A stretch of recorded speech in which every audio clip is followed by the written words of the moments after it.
right, welcome everybody. I'd like to call to order our workshop for September 19th, 2023. Declaration of a quorum, 7 members present. Item C, hearing of citizens.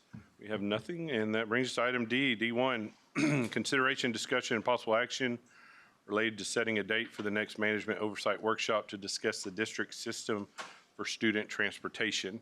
I think y'all might have seen that in transmittal.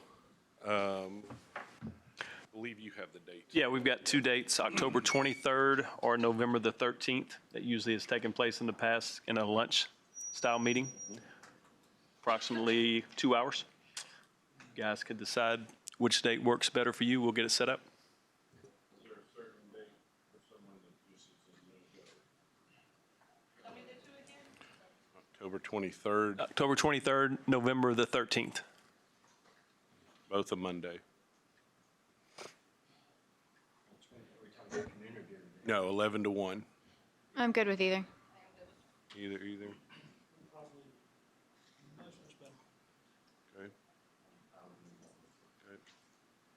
Okay. I'd probably say let's go with the 13th then, if everybody's good with that.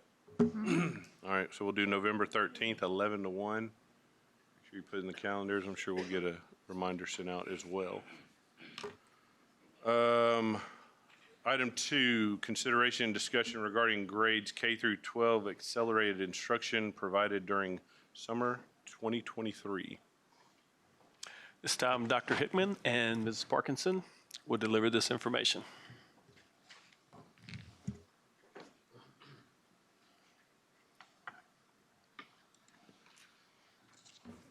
All right. Good evening. So our report to you this evening is to give you some information about the accelerated instruction that was provided this past summer for students in grades kindergarten through those grades who are tested in the end of course exam. So first of all, as a reminder, we do have a multitude of summer programs. That includes tuition-based programs for our students in middle school and high school who can take courses to recover credit or to obtain extra credit for the following year to free up room in their schedules. We also have our elementary enrichment program, which is a really great program we've had for years and years, where students can come and take courses, half a day or even 30-minute to an hour courses about things that are of great interest to them. Additionally, we do have some special programs that occur in the summer. Extended school year is part of our special education program, and we do have some summer school for our ESL students, and those are our students who are currently acquiring English. Our report today, however, is specifically about accelerated instruction. So the goal of our accelerated instruction in the summer is really to support those students who are making progress toward their grade level expectations and just need a little bit of extra support in order to get there. You might remember in the previous legislative session, we learned about House Bill 4545, which added some requirements for accelerated instruction for any student who takes a STAR or end of course exam.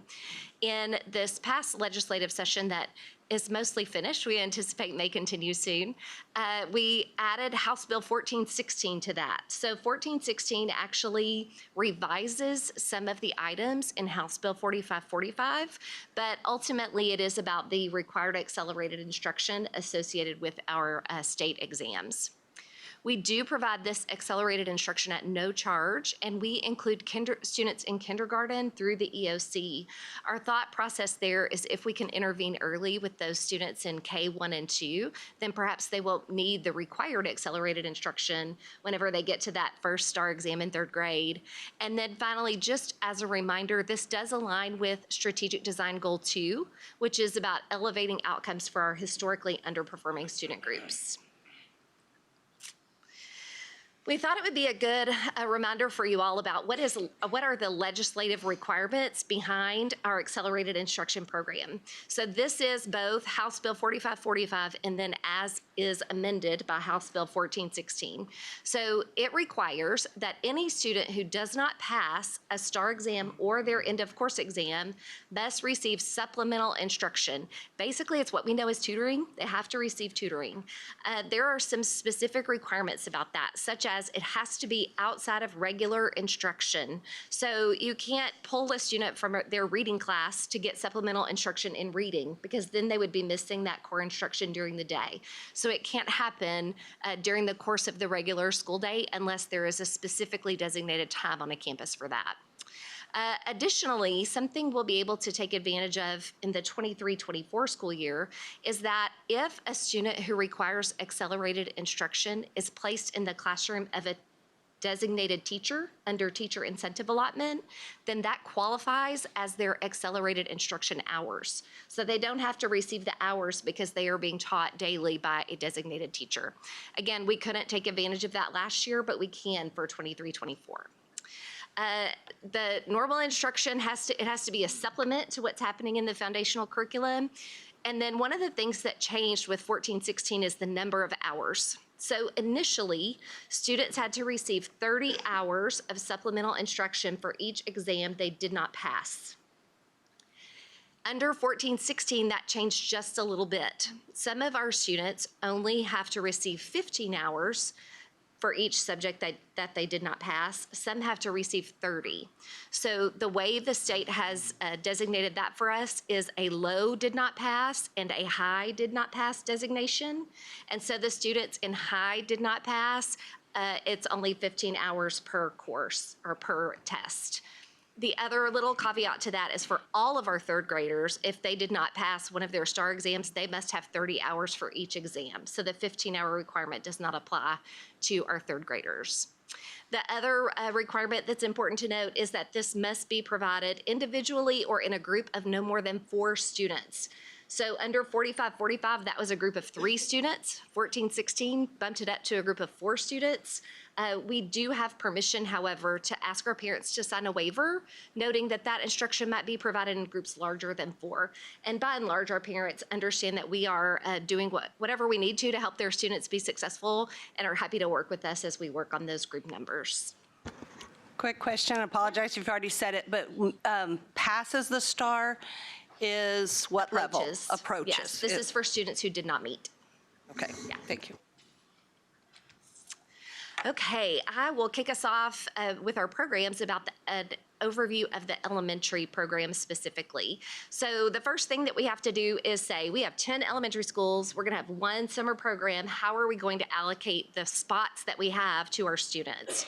So we looked at the end of year MAP data, which was the data we had available at the time, and reviewed the students who were projected to pass or not pass STAR. So we took the students who were projected not to pass. So I would be remiss if I didn't mention at this point that ideally we would know who had not passed STAR before we planned this program, but we didn't have that information. We have found in the past that our projections from MAP are pretty solid, but keep in mind that the STAR exam itself changed a great deal this year. So even their projections were their very best effort on that. So we started with the number of students who were projected not to be successful on their STAR test, and then we just took percentages for each campus. And so each campus was allocated a certain number of spots in our summer accelerated instruction program. And then we gave that to the campus, and they really talked with their teacher and their principals and their parents to see who would be our best candidates. Our summer school ran from 7:45 to 12:45 Monday through Thursday over the course of about 11 school days. We found last year that Friday's attendance was not great. So by narrowing the program to 4 days, we hope to get better attendance, and we did. Students each received 2 hours of language arts and 2 hours of math each day, rather than trying to determine who needed which hours. And transportation with elementary students can sometimes be a difficulty. We said if you're coming, you're getting instruction in both content areas, because of course it would not hurt a student to receive some additional instruction in any subject area. Once we identified the students, we invited them. Their parents made the choice about them coming or not based on all the information that we had. I will say again, whenever we reached out to parents in 3rd and 4th grade, we said, we think that your student will need accelerated instruction hours. And so we weren't able to tell them that definitively whenever they were making that choice about whether or not to attend. And then our program did provide breakfast, lunch, a snack, and transportation. So we bused students to and from school who needed it. Our program coordinator was Renee Sanders. She is currently the assistant principal at Rock Prairie Elementary, and our class sizes range from 8 to 12 students. Overall, we had 36 teachers and 315 students served through our program. So that was about 40 more kids than we served last summer or the previous summer.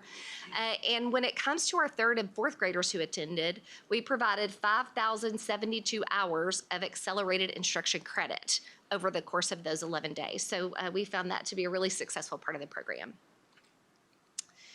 This is just a breakdown of the number of students who attended by grade level.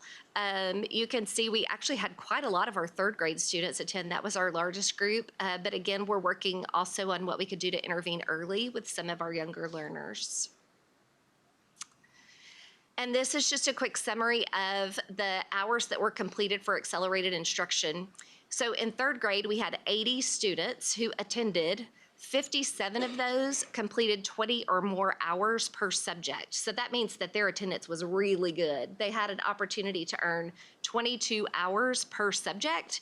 And so we had 57 students in third grade who earned those hours. And then in fourth grade, of our 58 students who attended, 41 of them earned 20 or more hours. So our attendance really was pretty good in those grade levels this year. All right, we'll transition into the secondary world. We have 3 summer programs for accelerated instruction in secondary. And the first is intermediate, which provides supplemental instruction for our 5th and 6th graders in the summer after they have completed those grade levels. So once again, we're really looking at being able to use those hours to meet the requirements from 45-45 and 14-16.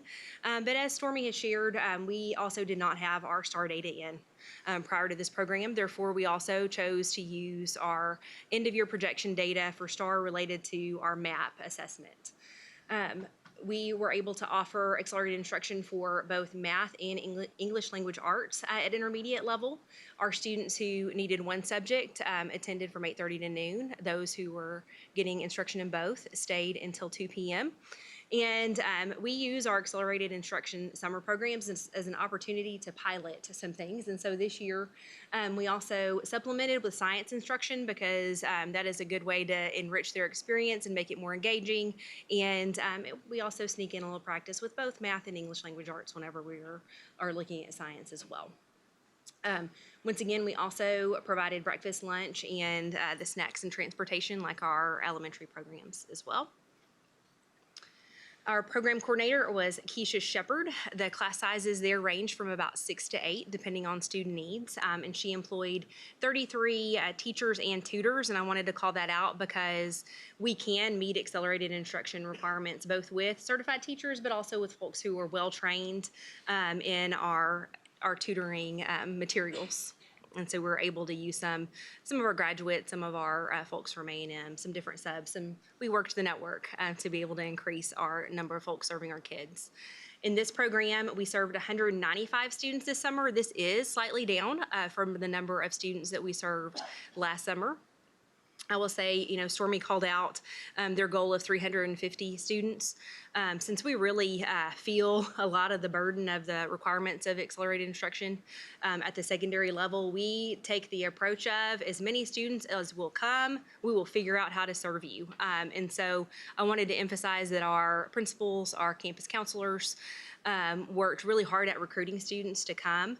But that becomes even more difficult once again when we're saying that our MAP measure, which is really valuable and important to us locally, projects that you will not meet.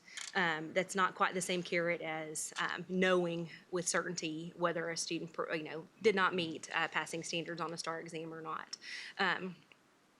So all that to say, we were a little bit lower in our enrollment this summer with this program. However, because of the adjustments to the scheduling in the day, we actually earned slightly more hours through this program, serving fewer students. So in total, we served 6,595 hours of accelerated instruction.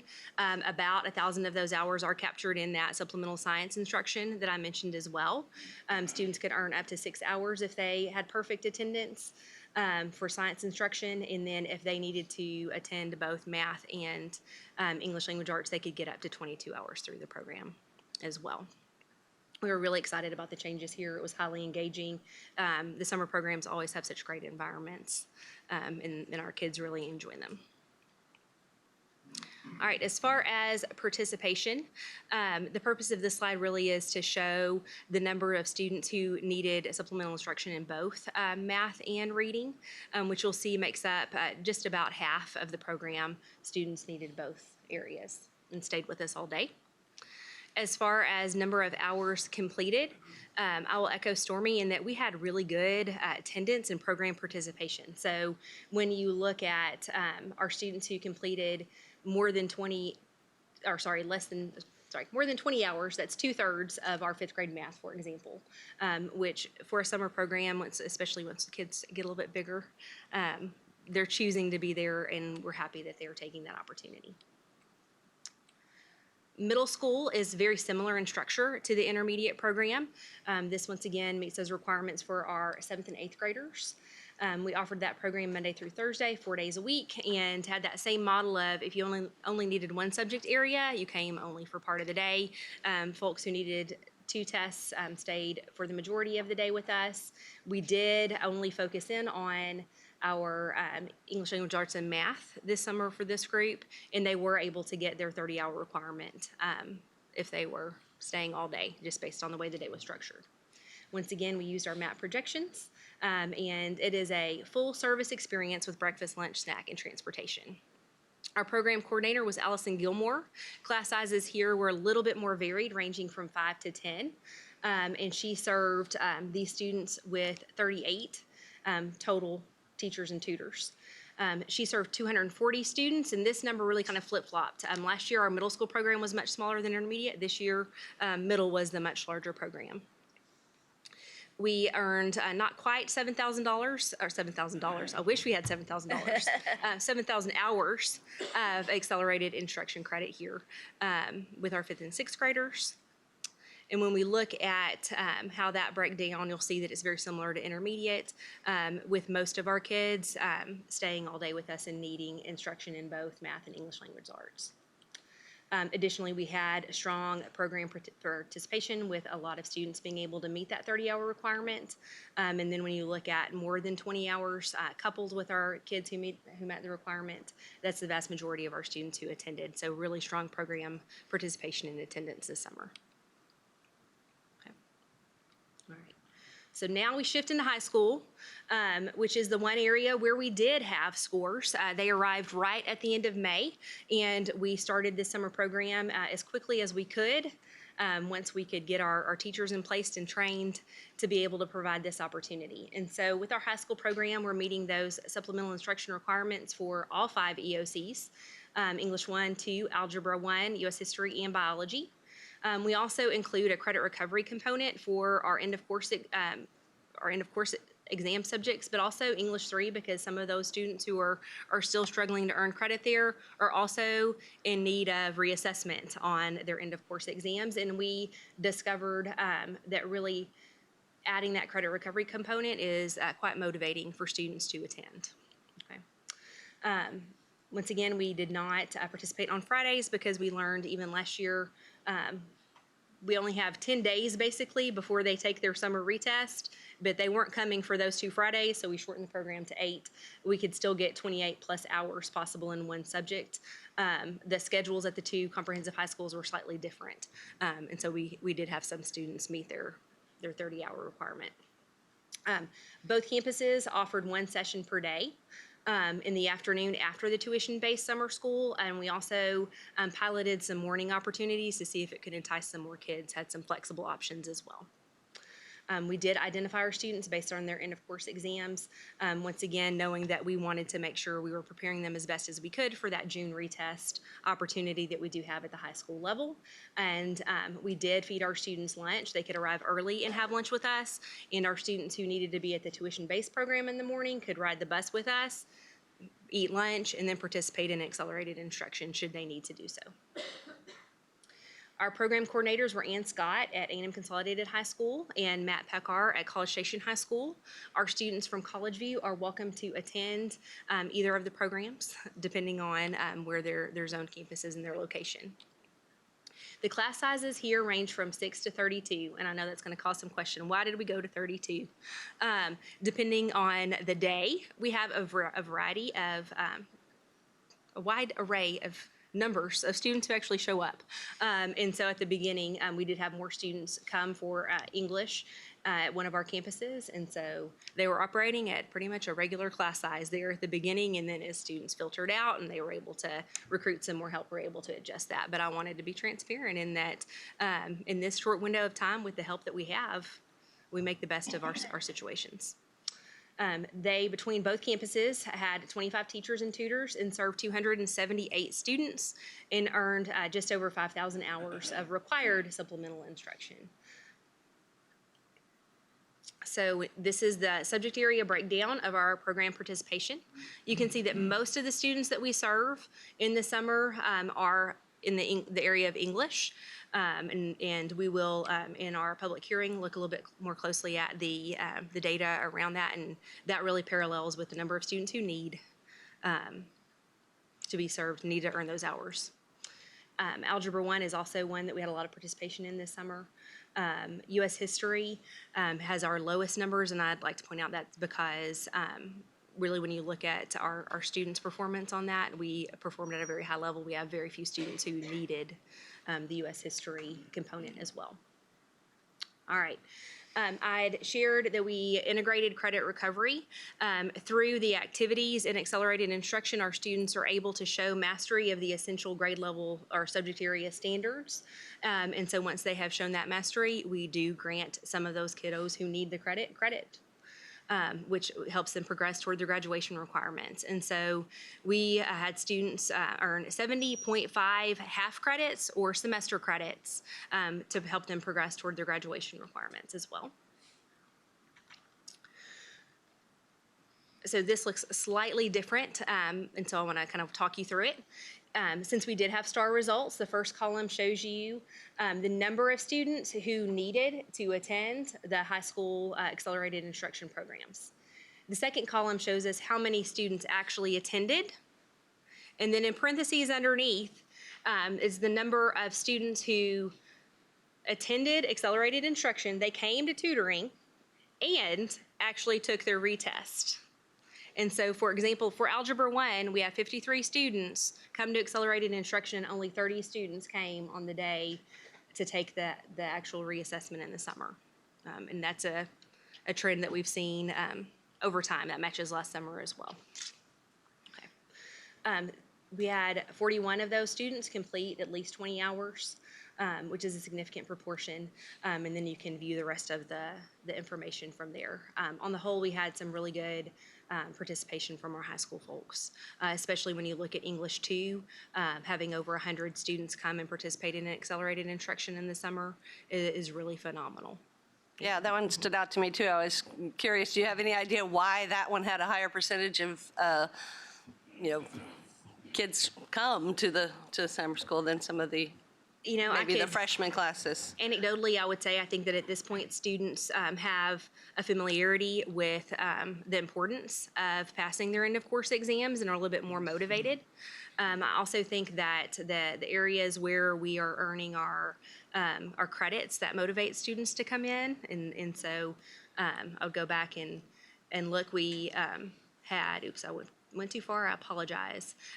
English 2 also happened to be the area where we had the largest number of credits earned, which I think shows that we had some folks motivated there as well. All right. This is a slide that shows you our summer retest comparisons over time, going all the way back to 2017. And so particularly in the last column, you'll see this year, the number of students who attended, for example, in algebra was 30, and 9 of those students who participated in the tutorials and took the retest met the passing standard. During the public hearing, I'll provide a little bit more information as well about growth on the whole related to these students, and I will just give you the preview that we saw a whole lot of growth, even though we didn't see all of the students meet the passing standard quite yet. All right. So as far as resources that we have available, we use the adaptable electronic programs that are listed here. These are programs that students are familiar with at this point and that we're using during the school year, such as Education Galaxy, Liftoff, and iRead at the elementary level, and Study Island and Exact Path at the intermediate and middle levels. Incidentally, these are all programs that are currently funded out of our ESSER funds. Okay. We are able to use them in summer programs at no additional charge. Our other curriculum resources that we leverage are HMH intervention resources, particularly at the elementary level. At intermediate and middle, we use Scholastic's Lit Camp resources on the English language arts side, and Region 4 is closing the distance curriculum for math. And then certainly the magic of a summer program really is the teachers who are motivated to come up in the summer and help kids. And so they are empowered to work together and create additional resources as needed to make sure we're really doing the best we can for our kids to meet their needs. All right. As far as our funding sources for our summer programs, we've primarily relied the last couple of years on ESSER 3 and T-Class. Remember, these are 2 grant funds, and they actually run out this school year. We've also been bringing in funding from State Comp Ed and Title I, and we use a very small amount of C&I budget funds for incidentals along the way, such as some school supplies and snacks and things like that. And so when we look at all of our K-12 programs together, this last summer we have spent approximately $460,000, which does include all of our transportation, payroll, supplies, and everything. And we once again really leverage our T-Class and our ESSER funds to be able to do that. And so we are going to have ongoing conversations about what we're going to be able to do after this next summer, whenever we no longer have those additional funding sources available. So just to clarify, when you said the funds run out at the end of next school year, they will be available next summer? That's what you Yes, said. Yes. portions of this will still be available this next summer, yes. Okay. All right, so challenges. Once again, the timeliness of receiving our STAR data is a challenge. We did not receive 3 through 8 data until August, right before school started this year. And so while we could make projections based on MAP, and we have some highly motivated invitational folks on the phone trying to get people to come and let them know that we can use these hours should the student need them, it still makes it difficult in our recruitment processes if we don't have all of the information. It's also just difficult on the whole to get folks to come in the summer. And that comes with its own challenges of vacations and planning around shared custody and all of those different things. We have a large number of students that we would like to be able to serve. And then in some areas, it's hard to find staff who, want to continue to work during the summer as well. We never have enough time. We have played with our schedules to maximize that time, but that continues to be a challenge. And then really, balancing these legislated requirements with the priorities that we have and making sure that we are serving students that we've identified through a variety of measures, from MAP to our local assessments, and then relying on our expertise of our teachers who are working with them every day as well, is a challenge because that doesn't always align with the results once we have those in. As far as successes, it's a tremendous opportunity for us to get to serve our early learners with the early intervention opportunities in the elementary program before they even take a STAR test. This is the second year in a row where we have served over 1,000 students in summer accelerated learning opportunities in our school district, which is a tremendous celebration. We also earned over 23,000 hours of accelerated instruction for students that could be of benefit to them and help them not have to have that additional requirement during the school year. And so for those folks who took advantage of the opportunity, it's a tremendous success. Okay. And for that, we're happy to answer any other questions that you might have or provide you with any other information. So everyone except for high school was notified in August, right? Right. So those 15 to 30 to maybe even 60 hours of additional instruction have to happen when? During the school year, correct? Yes. So you're talking I think you said a third grader could have 60 additional hours. Correct. So It one has of to the, happen during let me clarify, because there is another positive, House Bill 1416, is that it limits the required accelerated instruction to 2 subject areas. So 60 hours is correct, but I wanted to point that out. But could happen. It could happen, that they could have up to 60 hours. It's a lot of yes. recesses that we're missing out on, right? Well, yeah, we are providing that instruction before and after school, or some of our campuses have created master schedules that allocate tutoring time during the school day so that we can use that time, because then students are not being pulled out of their foundational skills curriculum. So we're So- not using recess. So because we don't get the testing results in time, there's an additional significant strain put on us throughout the school year, correct? In short, yes. Okay, and then for the writing component for high school, were we notified in May also, or did that take longer? So we were notified as to whether a student did not meet the standard or not. But as far as being able to view writing samples and all of that, that came out later. Okay, all after the opportunity. Yes. And then, so have we gone back and looked at, so we're basing this off of forecasts. We're looking at our map testing, and say who might need this. How have we compared that to who fails then, or who actually needs it? How are we doing with those numbers? I will say that if I look at last year, then we felt like the projections that we got from MAP about who would be in the did not pass category on STAR were reasonably accurate, enough that we made the choice to use that as our measure. Going into this year, there are a lot of different factors associated, and so I don't think it was as accurate for the 23 test as it had been previously. Part of that is because of the significant changes to the test, and MAP had not yet had an opportunity to norm their projected passing rates with the updated standards on the exams, some of which were just not available even to MAP before that. So theoretically, if we're on computer-based testing, we should get the scores, again, in theory, immediately, for which we could then help students in June, correct? But do we even know what those cutoffs are at that point? Okay. Yeah. Well, hats off to you guys for everything and your efforts and trying to help our kids out. Thank you. I'd like to drive home Dr. Payne's point for the public record. This is just another thing the state's requiring and they're not funding. Because my worry is, I've done a great job, Ms. Stroud's done a great job when those ESSER funds go away. So we're losing revenue from property tax. We've got a requirement to provide services, and then there's no funding to support that.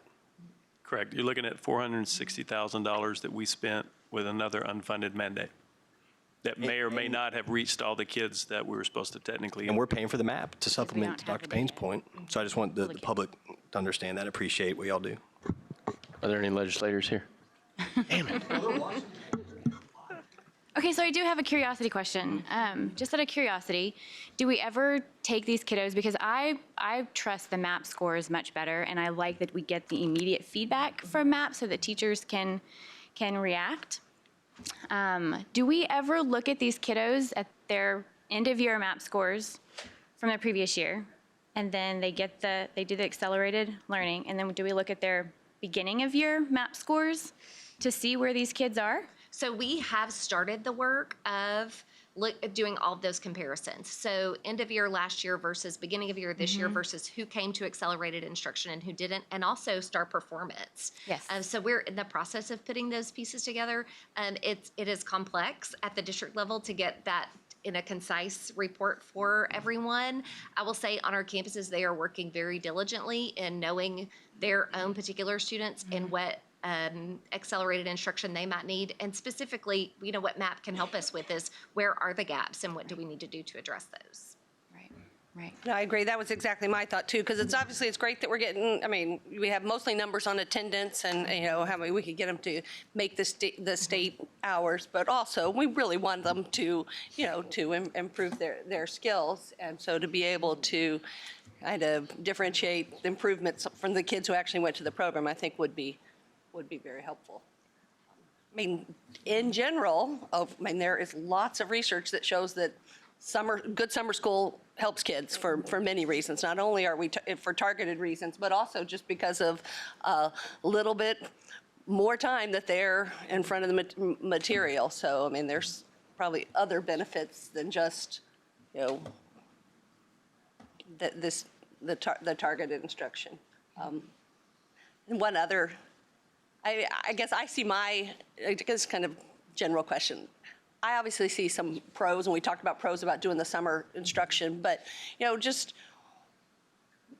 maybe you could just summarize, what is really the benefit of having us do this in summer school? And that was one I mentioned, summer school versus throughout the school year. And I'll even be frank and say, how does it compare as far as our costs? If we had to try to replicate this during the school year, I'll speak to elementary, and then it really is.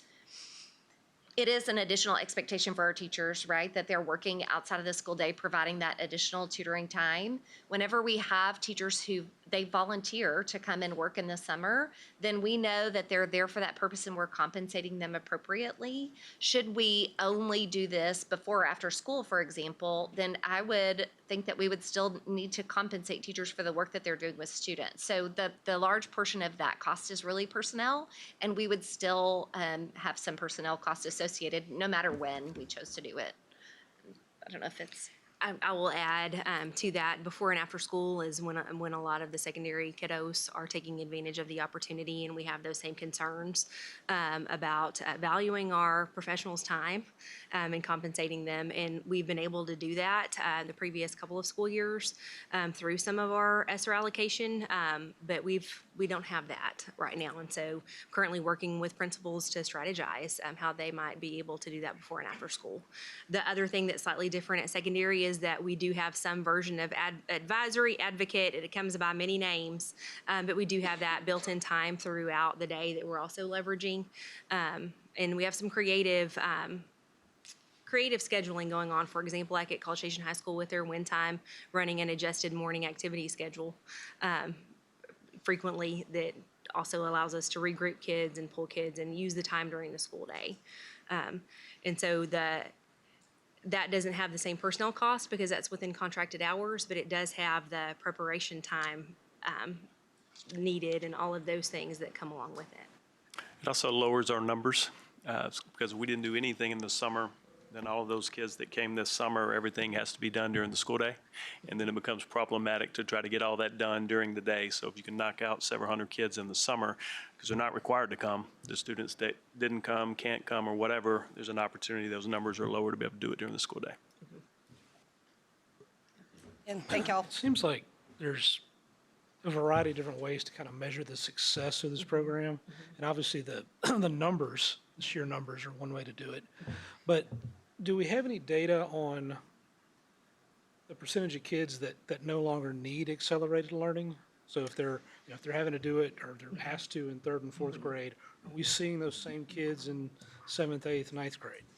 So I would say that the changes with STAR 2.0 and moving to online testing has really disrupted any patterns that we had determined. And so Dr. Payne had alluded to, where we were with looking at the actual STAR results versus the students who attended this summer. And Stormy and I are working on that, and we can give you additional information in the follow-up about that. But off the cuff, as we were looking at the elementary students, for example, well, and actually you were running secondary numbers on that as well for one of our required reports. There was some flip-flopping that happened of students who had historically been able to meet the passing standard who did not on STAR 2.0. And then we were able to see students who participated in accelerated instruction last year versus, the year-over-year comparison in I don't know, we were very pleased with the results. I don't want to misspeak the percentage, but it was very positive looking at that group of kids and their improvement. But we're comparing apples and oranges because the tests are so different from one another. And then you have the factors, like Ms. Nolan alluded to as well, that we don't know where the cut points are going to be until well after the test, and we're still learning about this assessment. So that was a really long-winded answer to say we would like to be able to do that and are going to continue to strive toward that. But first, we have to get a handle on the variables that have been thrown at us to make sure we can really look at that, in context of the new assessment. He's a lawyer. He loves long-winded answers. Josh, you still have kids that are still behind from COVID that were home possibly for a year and a half. So as you're trying to get a baseline and we're backfilling kids that maybe weren't struggling school at all in 2020. But now, because they were at-home learner for whatever reason, we're still filling gaps and they're struggling to pass. And if we hadn't had that gap, more than likely they wouldn't be in a struggling situation now. Is there any way to, looking at the numbers of who actually took the retest, is there any way to incentivize kids to take that? I mean, or is that, it seems like when you have, 50 kids who are participating and then 12 take the test, is that not a concern, or do we want more of them to take it? So certainly we want them to take it. We're working with teenagers in the summer.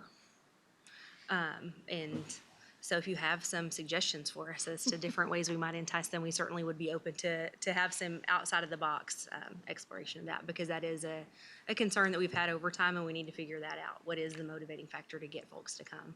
Graduation is the biggest motivation. I can imagine. However, most of the freshmen, they're not even viewing that. It's 100 years away.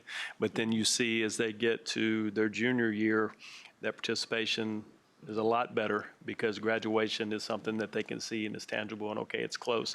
Generally, the freshmen, it is what it is. Sophomores maybe a little bit better. You saw some of those numbers. Sophomores got a little bit better. But then junior and senior kids really start paying attention a little bit more.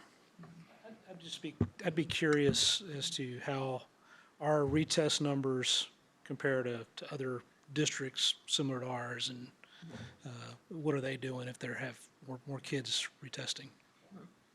I did learn this summer at a different school district, I don't know the context, out of state, they actually pay students for grade improvement, literally cash money. So we'll use the rest of our ESSER money, burn through Talk it. to Amy. What? That'll be the Darren Payne Scholarship, yeah. There you go. Those are state funds. Just to clarify on the test, retest, you said that was not during the class? It was like after, a few days afterwards? It is the week after. And it takes Maybe it was full- on one of their days, the last day. Yeah, they would- cut it down to only 8 days. Well, I know. Well, but the they thought it was concern too over. is that we, for the entire next week, we're giving the 5 different tests. And we have some kids who would be eligible to take multiple. And so it takes out the whole entire next week. Great job. Thank you. That'll bring us to item E, adjournment.